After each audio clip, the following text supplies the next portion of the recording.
ओम नमः शिवाय, जय श्री महाकाल। तो भगवान भोलेनाथ की कृपा से आपकी जीवन की सारी समस्या, बाधाएं, परेशानी खत्म हो जाए और कामना पूर्ण हो जाए। तो गुरु जी ने कहा है कि आज का जो उपाय है मात्र आपको एक बूंद शहद और घी से करना है। तो बहुत ही अचूक उपाय है। इस उपाय करने के बाद आपकी हर प्रकार की कामना, इच्छा पूर्ण होने लगेगी। अब वो कामना चाहे नौकरी को लेकर हो, घर में धन संपदा को बढ़ाने के लिए हो या व्यापार को लेकर हो, तो कामना पूर्ति के लिए बहुत ही विशेष और सर्वोत्तम उपाय है। कैसे करना है वो बताएंगे। उसके पहले इस वीडियो को लाइक कर दें। चैनल को अभी तक सब्सक्राइब नहीं किया है, सब्सक्राइब जरूर करें ताकि आपको ऐसी शानदार वीडियो हर रोज मिलती रहे। तो चलो, उपाय में जो सबसे पहले सामग्री आपको चाहिए वो है बेलपत्र। कितने बेलपत्र की जरूरत है? तो गुरुजी ने कहा है कि इस वाले उपाय में मात्र आपको एक बेलपत्र लेना है और जो बेलपत्र लो ना, वो कहीं से खंडित, टूटा फूटा नहीं होना चाहिए। इसके बाद जो अगली सामग्री है वो है शहद। ठीक है, शहद कितना लेना है? तो मात्र 1 चम्मच शहद आपको ले लेना है। इसके बाद जो अगली सामग्री आपको लेनी है वो ही घी। घी कितना लेना है? तो घी भी आपको मात्र 1 चम्मच लेना है। और अगर आपके पास घी नहीं है तो फिर उसकी जगह आप लाल चंदन भी ले सकते हो। तो यहाँ पर आपके पास ऑप्शन है, या तो आप घी ले लो या लाल चंदन ले लो। और आखिरी में आपको इस प्रकार से तांबे का लोटा लेना है और उस तांबे के लोटे में आपको अपने घर से, अपने किचन से शुद्ध जल भर लेना है। और फिर इन बताई गई सामग्री को लेकर पहुंच जाना है शिव मंदिर। ठीक है, कब जाना है? ये वाला उपाय आप सुबह भी कर सकते हो और शाम को भी कर सकते हो। तो समय की कोई भी पाबंदी नहीं है। और शिव मंदिर में पहुंचने के बाद जो भी पूजन पाठ कर आपको शिवलिंग की करनी है वो कर लीजिएगा। फिर आपको उत्तर दिशा की तरफ मुंह कर बैठ जाना है और विशेष तरीके से उपाय करना है। देखिए, शिवलिंग के ऊपर आप शहद का उपाय करते हो ना, तो इससे आपके जीवन के सारे दुर्भाग्य खत्म होते हैं, घर में सुख शांति बनी रहती है। और अगर आप शिवलिंग के ऊपर बेलपत्र का उपाय करते हो ना, तो इससे आपकी हर प्रकार की कामना, इच्छा पूर्ण होती है। और ये जो बेलपत्र है भगवान भोलेनाथ को बहुत ज्यादा प्रिय है, क्योंकि ये माता पार्वती जी के आंसुओं से बना हुआ है। तो चलो, उपाय में आपको करना क्या है वो देख लीजिए। सबसे पहले आपके पास जो जल का लोटा है ना, उसको उठाना है। धीरे धीरे कर पूरा पूरा जल आपको शिवलिंग के ऊपर समर्पित कर देना है। ओम नमः शिवाय, श्री शिवाय नमस्तुभ्यम, इस मंत्र का जाप करते हुए जल को समर्पित कर दिया। इसके बाद आपके पास जो शहद है, लाल चंदन है या घी है, उन्हीं से हमें उपाय करना है। तो आपको करना क्या है कि ये जो शहद है, ठीक है, इस शहद को अपनी अनामिका उंगली में ले लेना और इस प्रकार से आपको बेलपत्र की बड़ी पत्ती पर, जो शिव जी का रूप है, उस बेलपत्र की बड़ी पत्ती पर इस प्रकार से आपको अच्छी तरह से शहद लगा देना है। ठीक है, शहद लगा दिया।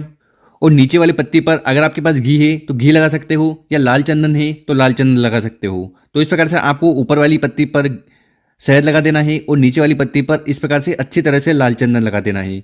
तो इस प्रकार से आपको ये बेलपत्र सजा देना है। ठीक है, इसके बाद इस बेलपत्र को उठाना है और इसको आपको शिवलिंग पर समर्पित करना है। देखिए देखिए, शिवलिंग पर जब भी बेलपत्र समर्पित करें ना, तो उसको आपको यहाँ से बीच में से पकड़ना चाहिए। तो जहाँ पर तीनों पत्तियों का मिलन होता है, ठीक, यहाँ से आपको इस बेलपत्र को पकड़ना है, अपने हाथ में रखना है और आपकी जो भी कामना है, इच्छा है, वो भगवान भोलेनाथ को कह देना है कि हे श्री शंभु, हे त्रिकालदर्शी, मेरी ये कामना है, चाहे वो व्यापार को लेकर हो, नौकरी को लेकर हो, घर में सुख शांति को लेकर हो, विवाह को लेकर हो या बच्चों को लेकर हो, हर प्रकार की कामना पूर्ति के लिए आपको निवेदन कर लेना है और एक बेलपत्र आपको शिवलिंग के ऊपर समर्पित कर देना है। ओम नमः शिवाय, श्री शिवाय नमस्तुभ्यम, इस मंत्र का जाप करते हुए बेलपत्र की डंडी होगी जलाधार की तरफ, बड़ी पत्ती होगी आपकी तरफ, और जिस साइड आपने शहद और लाल चंदन लगाया है वो शिवलिंग से स्पर्श होना चाहिए। तो आपको शिवलिंग पर उल्टा बेलपत्र समर्पित कर देना है। इसके बाद शिवलिंग के पास बैठकर अपना नाम और गोत्र का उच्चारण करते हुए कम से कम 21 बार, 51 बार या 108 बार शिव पुराण का जो मूल मंत्र है उसका जाप कर लेना। तो इस प्रकार से आपको पहला वाला उपाय जरूर करना है।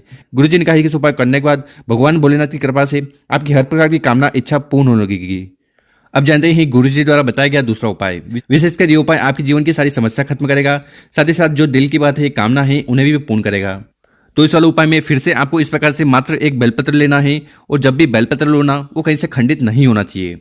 इसके बाद जो अगली सामग्री आपको लेनी है वो है शहद। ठीक है, यहाँ पर कितना शहद लेना है? तो यहाँ पर फिर से आपको मात्र 1 चम्मच शहद ले लेना है और फिर इस प्रकार से आखिरी में तांबे का लोटा लेना है और उस तांबे के लोटे में आपको अपने घर से, अपने किचन से शुद्ध जल भर लेना है और इन सामग्री को लेकर पहुंच जाना है अपने घर के आसपास जहां पर भी शिव मंदिर है वहां। ठीक है, और गुरुजी ने कहा है कि ये वाला उपाय भी आप सुबह शाम अपनी इच्छा अनुसार कर सकते हो। और शिव मंदिर में पहुंचने के बाद सबसे पहले दक्षिण दिशा में बैठ जाना, आपका चेहरा उत्तर दिशा की तरफ होना चाहिए और जो भी पूजन पाठ करनी है शिवलिंग की वो कर लीजिएगा। देखिए, जैसा कि हमने पहले ही बताया है, शिवलिंग के ऊपर बेलपत्र का उपाय करने से आपकी हर प्रकार की कामना पूर्ण होती है। साथ ही साथ घर में ऐसा कोई व्यक्ति है जो बीमार है तो उसकी बीमारी भी खत्म होती है। और ठीक इसी प्रकार से शिवलिंग के ऊपर आप शहद का उपाय करते हो ना, तो इससे आपके जीवन के सारे दुर्भाग्य खत्म होते हैं, घर में सुख शांति समृद्धि बढ़ती है। तो इस वाले उपाय में आपको करना क्या है कि आपके पास जो जल का लोटा है ना, सबसे पहले उसको उठाना है और उसको आपको शिवलिंग के ऊपर समर्पित कर देना है। ओम नमः शिवाय, श्री शिवाय नमस्तुभ्यम, इस मंत्र का जाप करते हुए। देखिए, गुरुजी कहते हैं कि जब भी कोई कामना पूर्ति के लिए आप उपाय करो ना, तो उसमें आपको सबसे पहले जल का लोटा समर्पित कर देना चाहिए।